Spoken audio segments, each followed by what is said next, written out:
ഞാനിന്ന് മീനും കൊണ്ട് അടിപൊളി ഒരു ഐറ്റമാണ് ഉണ്ടാക്കാൻ പോകുന്നത്. അതെങ്ങനെയാണെന്ന് നമുക്ക് കണ്ടു നോക്കാം. മീൻ നന്നായിട്ട് വൃത്തിയായിട്ട് മസാലയെല്ലാം ചേർത്ത് വെച്ചിട്ടുണ്ട്. ഇതിന് ആവശ്യമായിട്ട് വേണ്ടത് സബോള, ക്യാരറ്റ്, വെളുത്തുള്ളി, ഇഞ്ചി, കറിവേപ്പില, തക്കാളി എന്നിവയാണ്. ആദ്യമേ നമുക്കത് മീൻ വറുത്തെടുക്കണം.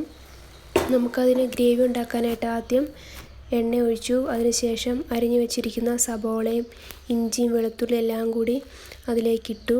നന്നായിട്ടൊന്ന് ഇളക്കി കൊടുത്തു. ചെറിയ തീയിൽ ഇളക്കി കൊടുത്താൽ മതി. അതിനുശേഷം ലാസ്റ്റ് തക്കാളി ഇട്ടു. പാകത്തിന് ഉപ്പും ചേർത്ത് നന്നായിട്ടൊന്ന് ഇളക്കുകയാണ്. ഇതിന് നമുക്ക് വേണ്ടത് മുളക് പൊടിയും കുരുമുളക് പൊടിയും മഞ്ഞൾപ്പൊടിയും മാത്രം മതി. ഓരോരുത്തരുടെ രുചിക്കനുസരിച്ച് എരിവ് കൂട്ടുകയോ കുറയ്ക്കുകയോ ചെയ്യാം. അതും കൂടി അതിലേക്കിട്ടു. നന്നായിട്ടൊന്ന് ഇളക്കി.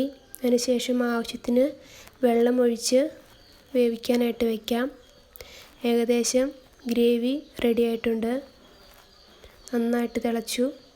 ഇതിനുശേഷം നമുക്ക് തേങ്ങാപ്പാൽ ഇതിലേക്ക് ഒഴിക്കാം.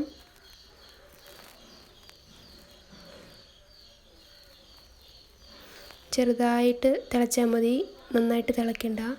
ഞാനപ്പോഴേക്കും മീൻ വറുത്ത് വെച്ചിട്ടുണ്ടായിരുന്നു. അതിലേക്ക് നമുക്ക് ഗ്രേവിയും കൂടി ചേർക്കാം. വാഴയില എടുത്ത് വാഴയില ചെറുതായിട്ടൊന്ന് വാട്ടി ആദ്യമേ ഗ്രേവി വെച്ചു.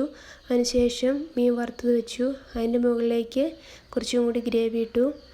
ഇപ്പോൾ ഇങ്ങനെ കഴിക്കുമ്പോൾ വാഴയിലയുടെ ഒരു ടേസ്റ്റും അടിപൊളി ടേസ്റ്റാണ്. അപ്പോൾ എല്ലാവരും വീടുകളിൽ ട്രൈ ചെയ്യുക. എല്ലാവർക്കും ഇത് ഇഷ്ടമാകും. വെറൈറ്റി കറിയാണിത്. എല്ലാവർക്കും ഇത് ഇഷ്ടമായെന്ന് വിചാരിക്കുന്നു. കൂടുതൽ വീഡിയോകൾക്കായി സബ്സ്ക്രൈബ് ചെയ്യാനും ഷെയർ ചെയ്യാനും കമൻറ്റ് ചെയ്യാനും മറക്കില്ലേ.